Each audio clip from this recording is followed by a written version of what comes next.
So how's it going? Well, I have an unboxing I'm going to do and a build, probably just the highlights of the build. I had one of these when I was a kid. I had the original one in late 87, I believe, maybe early 88, when they first came out.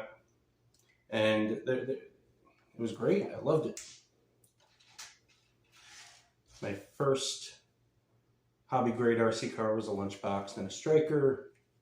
Then I think the Mountain Dew on-road car, which was terrible. It was just a piece of fiberglass with a motor. If you had one, let me know. This way we could share how terrible they were. And then I believe it was this guy. Yeah, the Thundershot. Great car. Fun. Very durable. Very durable. Except for that A5 part. But early 80s, late 80s, never broke on me the whole time I had it. I wasn't too abusive on it. But fun fact, I did put my Blackfoot wheels on it. I tested it out. Took the Blackfoot wheels off. Took the tires off the rims. Squeezed, turned them inside out. Squeezed them onto the rims. And they fit. They stayed there. So, so I ran that for a while like that. It did pretty good. So I'm going to bring you around. Let's unbox this. Now, of course, this is the re-release. Comes with the pre-painted body. Not too hot about them. But what are you going to do? It has the Hobby Wing 1060 brushed ESC. A lot of people love them. I have the Blackfoot re-release with one of them. That's pretty good. I have no complaints about it. So this is what we get. Got the body. It's even pre-cut. Not too bad. You get the wing that used to be an upgrade. The speed controller. Oh. I know it's in here.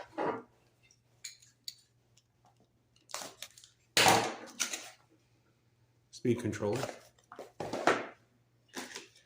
You got your bumper. The ever important bumper to one of these things. Those tires. Hardly anyone's a fan of them. I don't blame them. Dust cover with the driver molded in, so you just get the head if you're going to use that. When I had mine originally, I never used it. I was never into the driver figures. Gearboxes, the A5 part looks like. Yep, A5. Gearboxes, gear covers. Looks like for the bevel gears that go into the shaft. Bag with the famous blue parts for the suspension. And some more suspension parts like shock towers, things like that. Battery holders. Some wheel parts. The end of the suspension system. That goes on the wheels, hubs, rear hubs, things like that. The chassis. Now I bought a rounded battery so I can use it in this, specifically for this, because I didn't feel like modifying the chassis. Then I could drill holes and then extend the rounded part out. I don't want to do that. We got our rims.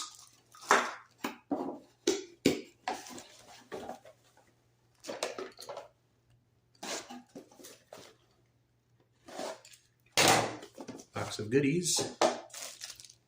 Gears. Shock parts. More shock parts. Now these are the newer shocks. Steering knuckles. Driver head, I probably won't be using that. Servo saver, that has not really changed. All these years. Screw bag B, screw bag A, screw bag C. 540 motor, and your propeller shaft. There we go.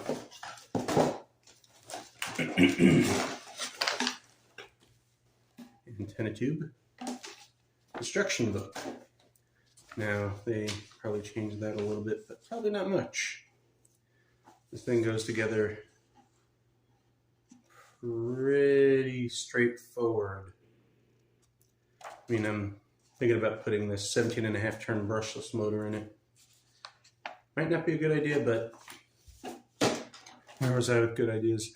Anyway, the re-release stickers, because it has the sticker for the extra wing. I never had the extra wing. I don't know if I'm going to run it with that. But yeah, that's the re-release. Let's go put it together.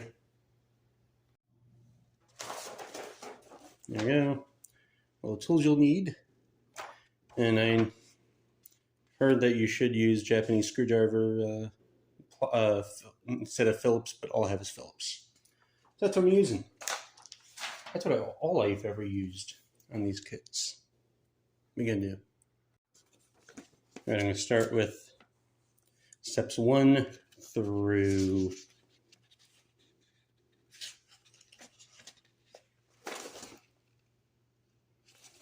9. Put the gearboxes together.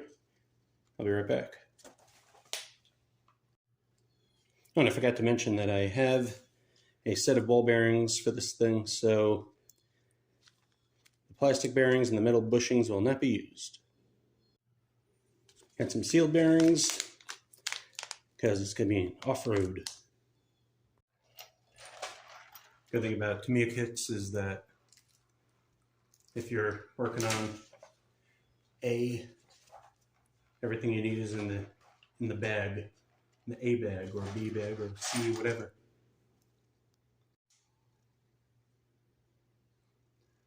The dreaded E-clip. You know, I don't even think anyone likes these things. I don't even think the person that made these likes these things. Gearbox is done. What? And I'm going to use the stock motor, at least at first. All right, got the arms together. All right, almost done. Got the gearboxes on. Electronics in. Just got to wrap that up.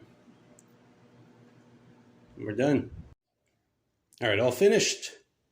Everything in, wheels on.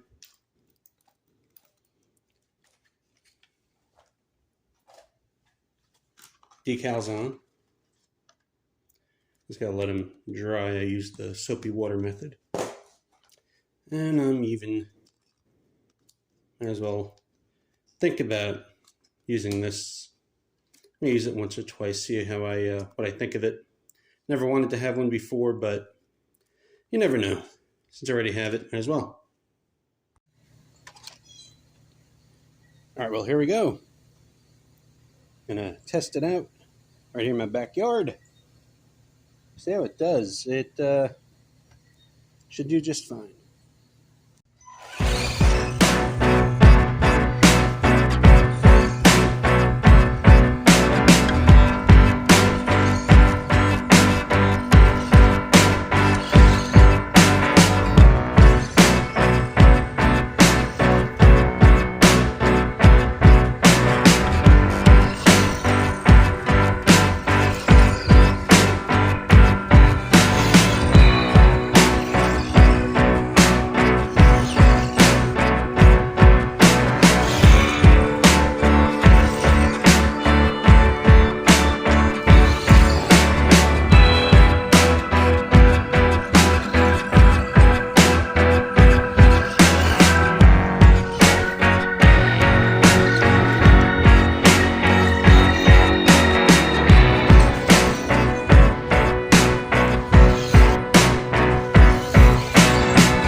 Idiot me.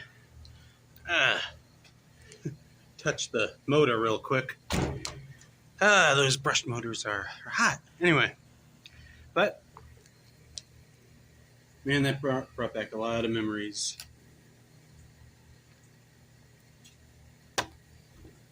Nothing like a vintage kit to bring you back to your childhood. I had the original one, 87, I believe. I don't think it was 88. I think it was 87. Because the Hobby Hut by me just got them in. The Hobby Hut in Brooklyn, New York. It closed down in the early 90s. If anyone here is from New York or from New York remembers it, let me know. I used to go there all the time. Bought my first kits from there. Thinking about putting that 17 and a half turn brushless motor in there just to see what it can do. Because other than getting used to turning, it does pretty well. It does just as well as I remember. But let me get going. Thanks for watching.